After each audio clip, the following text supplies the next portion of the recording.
Initially, I was a paper maker making one-of-a-kind handmade paper constructions from cloth which I ground up into pulp. For years I had looked at my Venetian blinds at home. I would raise them and lower them, and I kept thinking there must be a way I can use this construction to create something new. The stacking of the pieces and assembling them equidistant, and it turned into one of my favorite pieces. I created a module with the pulp and painted rods and stacked the modules at equal distances, attaching each module to the next with yarn. Ultimately, when I had completed a pile by color, I held it against the wall and tried rotating the angle. At a certain point, suddenly, the whole stack swung out at me and looked like a hummingbird caught in mid-flight. It was so exhilarating and a real aha moment. Each morning, I would go outside and pick up my New York Times blue plastic bag. I'd remove the newspaper and recycle the bag. One morning, the sun was shining very brightly, and for the first time, I noticed the bag itself. I thought, I have to do something with this brilliant blue. Ultimately, I came up with a way of making yarn out of these plastic bags. I tried knitting first and ultimately taught myself to crochet and was able to create different vessels, and the materials were free. I love that. Several years ago, I cut out a picture of a beautiful Chinese opera coat from the New York Times and put it on my studio wall. The image stayed with me. I kept thinking, one day I will somehow use this in a piece of art.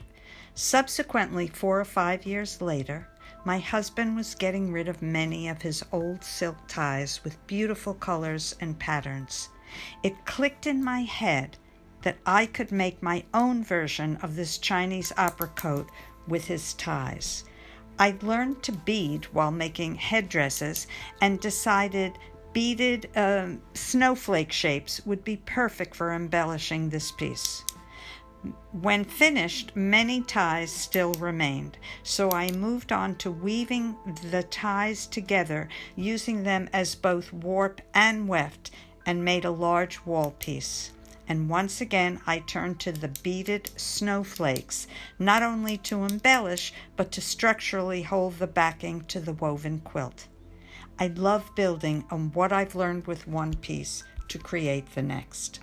After 9/11, I was driving on the highway and seeing billboards saying, "Drink Coke, drink Pepsi," red, blue.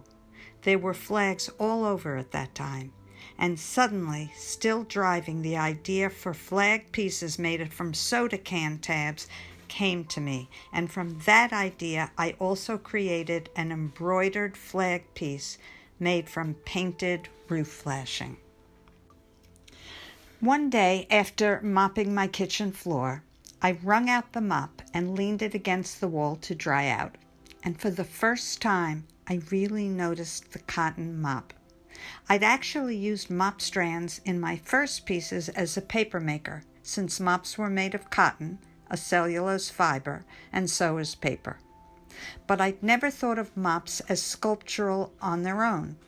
For years I'd admired the headdresses in the Rockefeller wing of the Metropolitan Museum of Art. As I looked at the mop, I thought, wow, that's really beautiful, and my mind connected immediately to the headdresses I'd admired at the Metropolitan. I began to think that without the pole, what could I do with these? I love not knowing what will happen when creating, so I bought a carton of white kitchen mop heads and dyed each one a different color. And then each took on a distinct personality. Each one evolved into a unique contemporary headdress, and as a group, for me, they became a family. As I transformed each mop head, I learned new techniques and used varying materials, many recycled and many coming from hardware stores.